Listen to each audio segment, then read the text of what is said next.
तो आज मैं तुम्हें ये दिखाऊंगा कि इंटीग्रेशन होता क्या है, उसके पीछे का इंट्यूशन क्या होता है एंड क्यों इंटीग्रेशन कर देने से हमें एरिया अंडर द कर्व मिल जाता है। ओके, ये तो तुम बहुत लोग जानते ही होंगे कि कुछ फंक्शंस का एरिया अंडर द कर्व निकालने के लिए हम इंटीग्रेशन करते हैं। तो वो क्यों करते हैं एंड एट द एंड मैं तुम्हें एक एरिया अंडर द कर्व निकाल के दिखाऊंगा without the formula of integration. कोई फॉर्मूला इंटीग्रेशन का यूज ना करते हुए भी यहां से हम जो कुछ भी डिड्यूस कर सकेंगे उससे एरिया अंडर द कर्व मैं तुम्हें निकाल के दिखाऊंगा। ओके, सो नाउ देखो, ये जो हमारे पास एक कर्व दिया है एफ ऑफ एक्स के नाम से, इसका हमें एरिया निकालना है ए से बी तक, मतलब ये वाला पोर्शन का एरिया निकालना है। लेकिन इसको हम डायरेक्ट नहीं निकाल सकते। क्यों? क्योंकि ये कोई नोन शेप में नहीं है ना, जो सर्कल होता है, रेक्टेंगल होता है, ट्रायंगल होता है, जिनका हमें एरिया पता होता है। ओके, तो वो सब अगर शेप में होता, नोन शेप में, तो हमारे पास तो फॉर्मूला है, लेकिन इसका कोई फॉर्मूला नहीं है। तो हम क्या करेंगे कि हम इसको नोन छोटी छोटी रेक्टेंगल के शेप में, जिसका हमें एरिया का फॉर्मूला मालूम है, उस शेप में तोड़ लेंगे। ऐसे इक्वल विड्थ के रेक्टेंगल्स के शेप में हम इसको तोड़ लेंगे। फिर इस रेक्टेंगल का एरिया, इसका एरिया, इसका एरिया, इसका एरिया निकाल के ऐड कर देंगे। पर क्या सिर्फ ये करने से हमें एरिया एग्जैक्ट मिल जाएगा? बिल्कुल नहीं, क्योंकि हम क्लियरली देख सकते हैं यहाँ पर एंड फिर यहाँ पर ये वाला कुछ एक्स्ट्रा या फिर कुछ कम एरिया बच रहा है। तो इससे तो मतलब एग्जैक्ट एरिया नहीं निकलेगा। तो इसके लिए हम फिर से क्या करेंगे, इसको और छोटी छोटी रेक्टेंगल्स में हम तोड़ लेंगे। कैसे? ऐसे बहुत सारा छोटा छोटा रेक्टेंगल के शेप में हम इसको तोड़ लेंगे। तो तुम देख सकते हो पहली बार में जो भी ये वाला एक्स्ट्रा पार्ट हमारा बच रहा था, तो ये बहुत ही छोटा हो गया है, मतलब एरर फिर से छोटा हो गया है। फिर से हम इसको तोड़ेंगे, फिर से छोटा हो जाएगा एरर, और तो ऐसे करते करते करते करते हम इसको तोड़ते चले जाएंगे। ओके, एंड ऐसे तोड़ते चले जाने से एक टाइम पर ऐसा आएगा, मतलब इनफाइनाइट टुकड़ों में हम इसको तोड़ देंगे। एंड ऐसे तोड़ते जाने से क्या होगा, जब हमारे पास इनफाइनाइट ये रेक्टेंगल्स का टुकड़ा आ जाएगा, तब मतलब ऐसा हो जाएगा, है ना। ये एरिया हमें निकालना है, तो ये बहुत पतला पतला सा लाइन का एरिया लेके हम ये वाला जो एरिया है उसको अप्रोक्सीमेट करेंगे। ओके, यही है मेन कॉन्सेप्ट। तो कॉन्सेप्ट तो आ गया, लेकिन इसको हम फॉर्मूलाइज कैसे करेंगे? ओके, तो देखो मैंने क्या किया कि इसको इक्वल लेंथ के रेक्टेंगल में तोड़ा है। तो मान लो कि ये लेंथ h है ना, तो सबका h ही होगा, ऐसे करते चलता रहेगा।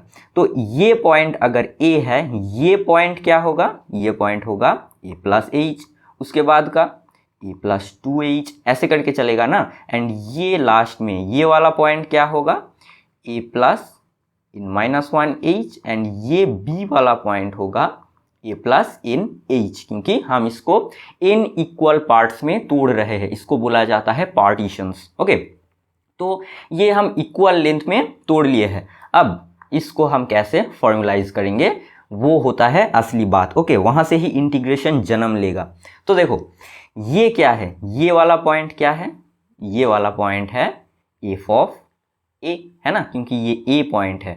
एंड ये क्या है कर्व के ऊपर, तो ये होगा F of A plus H, क्योंकि ये एक्स एक्सिस में ए प्लस एच दे रहा है वैल्यू। ओके, तो ऐसे करके ये क्या देगा, f of b, that is f of a plus in h। Okay, and उसका अगला ये दे देगा f of a plus in minus 1 times h।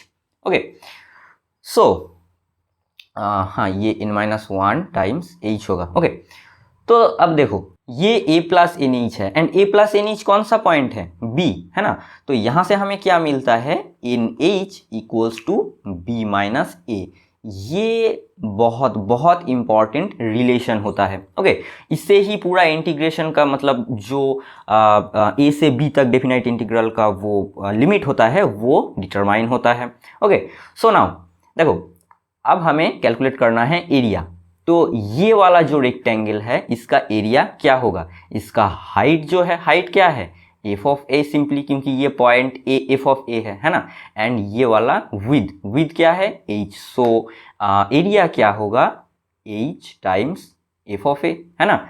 ऐसे ही इस रेक्टेंगल का ये होगा plus h times f of a plus h, ऐसे ही plus h times f of a plus 2h, ऐसे करके चलेगा। एंड लास्ट में इसका क्या होगा, ये वाला पॉइंट हम लेंगे तो plus h times f of a plus n-1 times h। Okay, so now ये किस फॉर्म में है कि h times f of a plus f of a plus h plus dot dot up to h times f of a plus n-1 times h। Okay, so this will be h times summation f of a plus r h, और r का limit क्या है, r equals to 0 to up to n-1। Okay, now ये हमने area को approximate करने के लिए क्या करेंगे कि ये पार्टीशंस को इनफाइनाइट टुकड़ों में ब्रेक करेंगे। तो यहाँ पर क्या होगा, n टेंड्स टू इन्फिनिटी हो जाएगा। जब ये इनफाइनाइट टुकड़ों में हम इसको तोड़ेंगे तो ये लेंथ भी क्या हो जाएगा, इसके बाद ये आएगा तो लेंथ बहुत ही छोटा हो जाएगा ना, तो h टेंड्स टू हो जाएगा 0। इसको तुम ऐसे भी देख सकते हो यहाँ से कि h equals to b minus a over n होगा, है ना। तो n टेंड्स टू इन्फिनिटी जाएगा तो ये h टेंड्स टू 0 हो जाएगा। ओके, सो यहाँ पर हम लिमिट पुट कर देंगे तो ये होगा, ये इक्वल नहीं होगा, जो एरिया आएगा a होगा वो क्या होगा, limit h tends to 0 summation r equals to 0 to up to n-1, यहाँ पर एक h होगा and f of a plus r times h। Okay, and जहाँ पर nh equals to b minus a होगा। नाउ यही है इंटीग्रेशन। ओके, इसको ही हम क्या लिखते हैं कि this equals to integration a to up to b f of x, and यहाँ पर जो h है ना, ये जो h है ये टेंड्स टू 0 है, इसको ही हम लिखते हैं ये वाला dx। ओके, इसको ही हम इंटीग्रेशन बोलते हैं।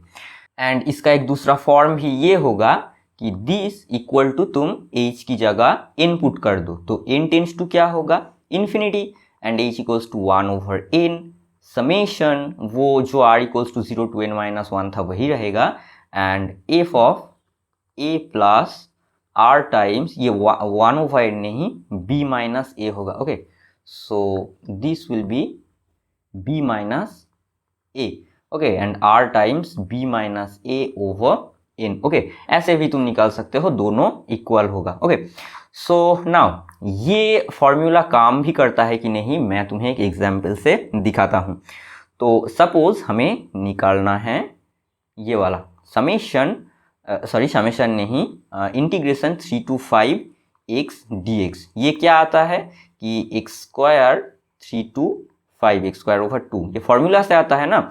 सो this will be 1 over 2 25 minus 9 equals to 8 आएगा। ओके, इसका इंटीग्रेशन। अभी ये फॉर्मूला यूज़ करके हम कैसे निकालेंगे, तो देखो ये यहाँ पर ये लोअर लिमिट ये अपर लिमिट है, तो lower limit a equals to क्या है 3 and upper limit b equals to 5, and f of x ये इंटीग्रैंड क्या है x, so this will be x। तो हमारे पास ये वाला जो है फॉर्मूला, तो फॉर्मूला क्या है कि एरिया होगा equals to limit h tends to 0 h times summation f of a plus r h। Okay, 0 to up to n-1। तो यहाँ पर f क्या है x, तो f of a plus r h क्या होगा, simply a plus r h, है ना। So this will be limit h tends to 0 h times summation a plus r h। Okay, r equals to 0 to up to n-1, and यहाँ पर b minus a होगा 5 minus 3 equals to 2। Okay, so n equals to क्या था, b minus a over n h।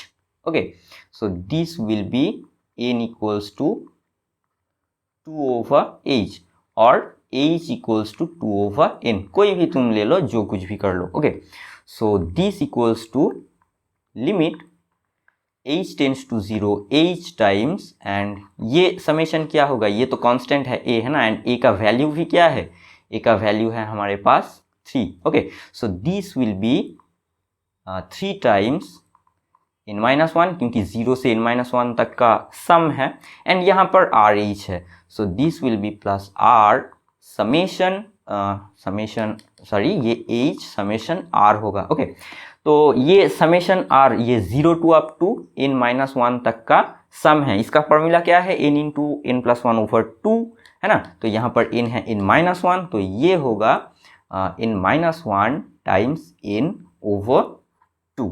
Okay, now this will be limit h tends to 0, यहाँ पर तुम multiply कर दो। Okay, so this will be 3 times nh minus 3h plus ये होगा h square n into n-1/2। Okay, so this will be limit h tends to 0, ये nh क्या है, nh is b minus a, so this will be 2, so this will be 6। okay, 6 minus 3h, ये h tends to तो 0 है, ये 0 ही हो जाएगा, तो इसको हटा दो, प्लस ये h स्क्वायर कितना है, ये हमने क्या निकाला था कि h equals to 2/n, so h square will be 4/n square. Okay, so this will be plus 4/n square times n into n-1/2। okay, so this will be limit h tends to 0 नहीं होगा, क्योंकि हमने यहाँ पर n put कर दिया है, तो ये क्या होगा, ये n क्या होगा, n टेंस टू इन्फिनिटी जाता है जब h टेंस टू 0 होता है, तो ये होगा n tends to infinity, so this will be limit n tends to infinity 6 plus 2, ये 2 से 4 कट के सिर्फ 2 रह जाएगा, एंड ये n एक n कट जाएगा, एंड ये सिर्फ n-1/n रह जाएगा। ओके, सो ये तो 6 है, ये 6 रह जाएगा, and limit n tends to infinity पे ये कहाँ पर जाता है, this will be what, n से अगर ऊपर नीचे डिवाइड कर दे तो 1/1-1/n/1, so this will B 0, so the limit will be 1। Okay, so this will B 6 + 2, so 6 + 2 is 8।